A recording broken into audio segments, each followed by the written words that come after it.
Good morning. Can you all hear me? Great. My name's Eleanor Chahan-Jones, and I'm the Chief Operating Officer here at Bigeye. For those of you, okay, I see a few of you still putting your headphones on. Okay, that's the only way you're going to hear the presentation. For those of you hoping to listen to Kirwan, the CEO and co-founder of Bigeye, unfortunately he's sick today and so can't join us. But I'm very excited to talk to you about how to make analytics trustworthy by default. First of all, let's take a look at the problem that we're trying to solve. And it's a story that I'm sure many of you or your teams will be very familiar with. You open your laptop in the morning and you get a ping from your head of operations, someone like me, that says, this dashboard doesn't look right. I got a meeting with the CEO this afternoon, I'm reviewing our KPIs, and it looks off. Can you look into it? Okay, great, I'll get the team onto it. You start working, a few hours pass, and unfortunately, you've still not been able to identify what the problem is. The anxiety is rising, and then this is a piece that often you may not even be aware of, is that the CEO meeting just doesn't happen. Or worse than that, if you can't provide reliable data, decisions are made not based on data. They're based on intuition or opinion or a lengthy debate. We're no longer a data-driven organization. And all the time this is happening, the trust in data in your organization is falling. And not just that, the trust in your data team. And this makes it a hell of a lot harder when you're trying to get more budget, more headcount. You want to bring on some of the vendors and some of the new things that are here at Databricks today. You want to attend more conferences. But there's no organizational trust in the data that your team provides. Well, why is this so hard? I'm sure you all know the answer to this one. The problem is that when the VP of operations looks at the data, they think about a dashboard. They think about something in Power BI. They're thinking about whether it's the ARR or they're thinking about their sales this week. They're not thinking about how you think about data, which is the pipelines and everything that goes into the data within that dashboard and all the critical dependencies. So it's probably from Databricks. The jobs are probably orchestrated by something with Airflow. You've ingested some data using dbt. So of course, when you're trying to do root cause analysis on that problem that was identified at 8 o'clock this morning, you've got a lot more things to look at than just the dashboard that your head of operations is. And that was just the beginning. For many of us, there are far more complex setups that we have to deal with, which is why this thing is so hard. Okay, and this is the promise of data observability. What if this was easy? What if you had a solution that could connect to the telemetry from all of the data sources, whether on-prem, legacy, cloud data warehouses, and then run anomaly detection on that telemetry and be able to identify the issues before you're contacted by your business users. Team, you now wake up in the morning, you've been alerted there's an issue. You ask your team to check it out. You proactively call your head of operations and let them know there's a problem. At this point, trust is increasing and you're able to fix the problem before it reaches the rest of the business. You can also see here at the bottom that you've got lineage, and lineage enables you to do faster root cause analysis because you can quickly identify where the problem have occurred and which pipelines are feeding the critical dashboards where the problem is.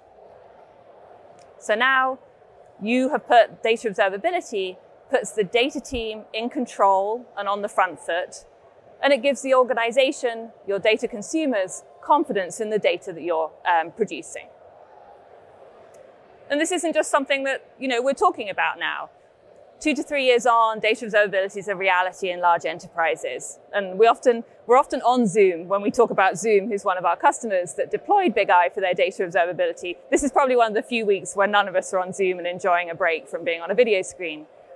When Zoom introduced Bigeye, they were able to reduce their time to resolution of data issues by 70%. And they were able to proactively pick up on 2 to 3 issues per month, putting that data team back in control of their data. However, as we've evolved, there are some problems with data observability that we've been looking to solve. And one of them is it's not actually that simple to know which pipelines feed into those critical dashboards. Sounds easy when you say it, but we all know that that's a really, really tough task.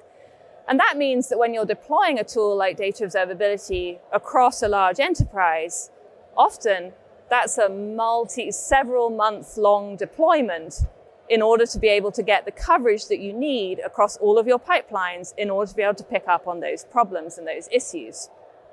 So that's why at Bigeye, we introduced back in March something called dependency-driven monitoring. And with dependency-driven monitoring, you can pick a dashboard, and you can pick a node within that. And then you can, through our column level cross-source lineage, you can identify the pipelines that feed into that dashboard. You can now see all of the tables that are the dependencies for that dashboard. And then in even more detail, obviously all of the columns that depend on that. But most importantly, we can then track for you just the ones that matter. And that means that when you deploy data observability using dependency-driven monitoring, you're able to only monitor the pipelines that matter. And that means that you can save 3 critical things. You can save compute costs, always a concern to any organization. You can save alert noise. You don't want to be alerting the whole of the organization to issues if it's not data that is pertinent at this point in time. And then also you can significantly increase or decrease the time to value for deploying within your organization and actually bringing concrete business benefits. As we're here today, we're also adding 2 critical new capabilities to the Bigeye platform.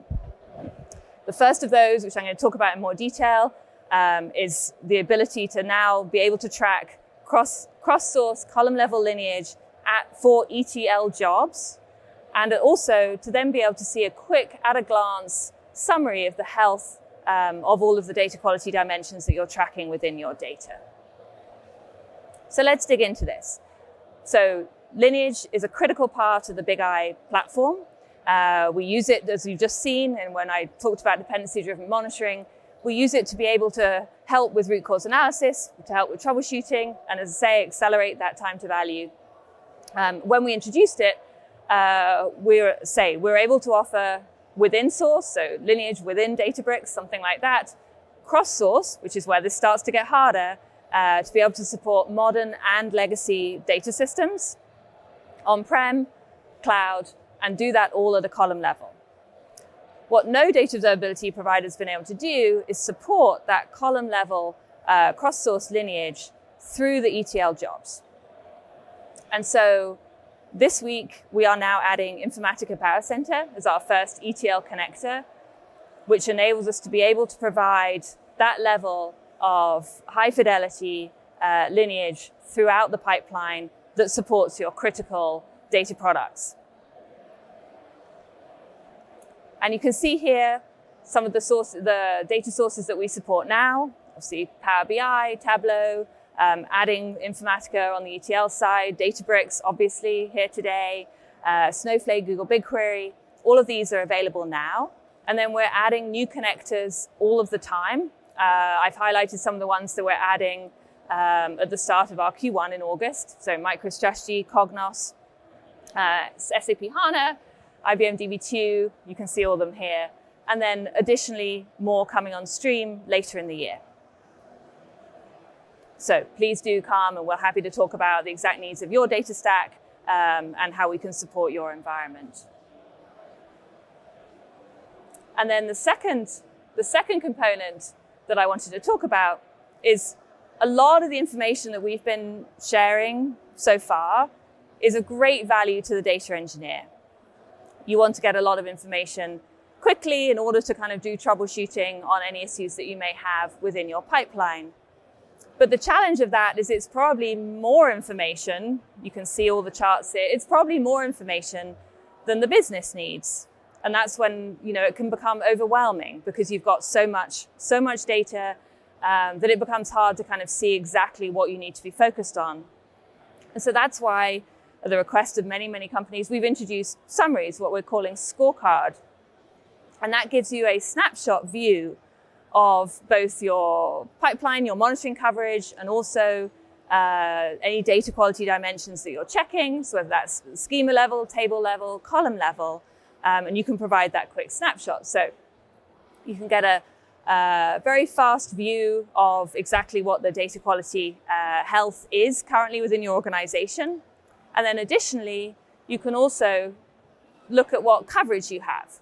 So it may be that you want to check, and you can see that there's additional monitoring that you need to put in place in order to support your objectives within the business. So these are two critical new capabilities that we're adding to the Bigeye platform. In addition, as I said, to our unique approach in terms of dependency-driven monitoring, driven by the lineage that we have. And so that is the details that I'd love to share with you, and I'm very happy to give you more information. Our booth is literally on the other side. If you walk to the other side of the theater, 1302. But if you scan the QR code here, then you can request a demo and we'll set some. Our team will be in touch, and we would love to share more details with you about how we're delivering data observability and business value to your organization. Thank you very much indeed.